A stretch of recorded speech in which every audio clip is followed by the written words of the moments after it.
it's very important to remind that the cathedral first gathers people, second tells a story, and three is a place where people celebrate God, and it's a place for worship.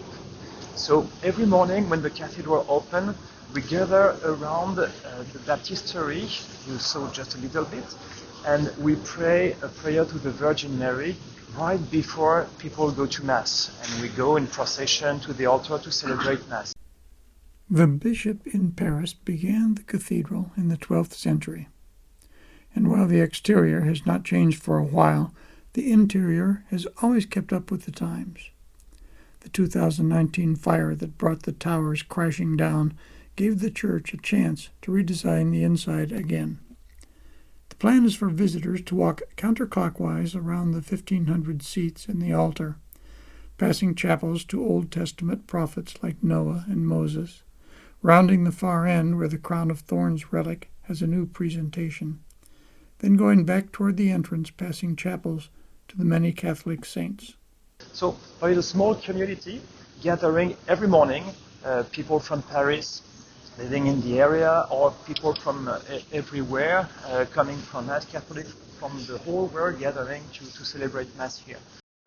What the cathedral has wanted is to allow people to be able to discover the Christian mystery.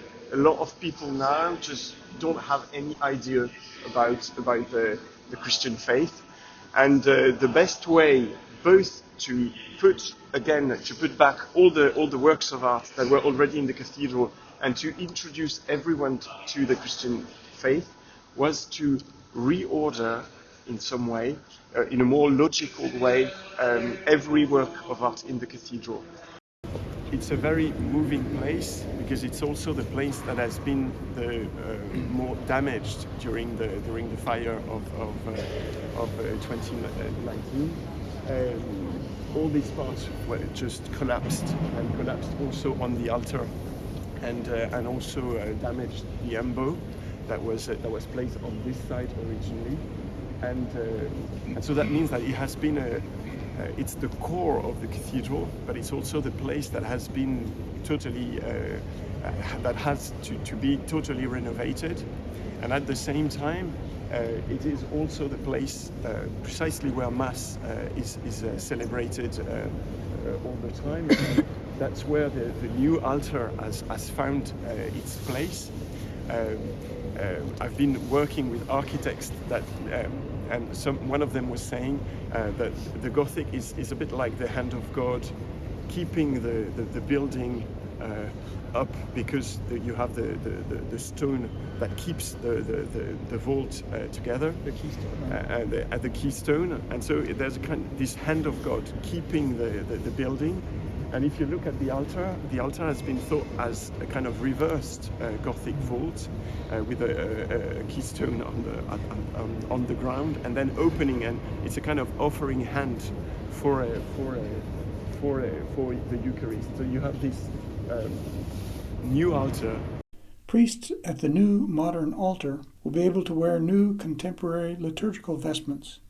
The cathedral has been built to celebrate the Eucharist about 860 years ago, and it's still what animates the place. Remember that on April the 15th, 2019, when the spire was destructed, one part fell down this way and the other part fell down this way. So the vault was totally destroyed, the ancient altar was crushed, and everything was rebuilt. And you know that when we celebrate Mass, we are in the center of the cathedral, and you have people coming from Mass sitting here, but also all the visitors are still going around.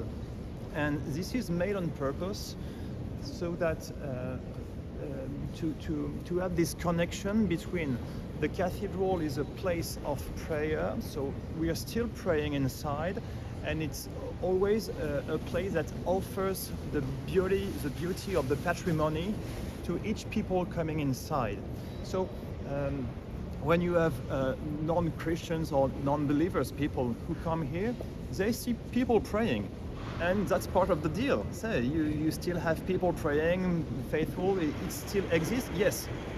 They are faithful in Christian, faithful in the world. People who are at Mass, praying at Mass, they also pray for this whole world gathering in Notre Dame. So it goes in both ways. It is a sign for the visitors that to see people to pray are praying, and it's a sign for the people who are praying that they're holding in their prayer the whole world coming here. So it really goes on the both sides. When I had Michael Armitage, who is doing the tapestries, to visit the cathedral, and we wanted to organize a visit possibly outside the hours so that it could be quiet and see the tapestries, but it's very difficult to organize. We couldn't do it even for you, but when it was better. But when he got into the cathedral, he realized how always living it. Some people sometimes can complain and saying that they would like to have more silence. But in fact, in the 13th century, a cathedral would be as busy as it is now. When you will go out, you will see the Judgment Day with the people going to heaven, watching to the Christ, the Christ living, and they are looking this way. And when we are looking at the portal, we are also looking this way. We are part of the story. We are part of this portal. So it's very important to see what the cathedral is teaching us, and we are part of the story.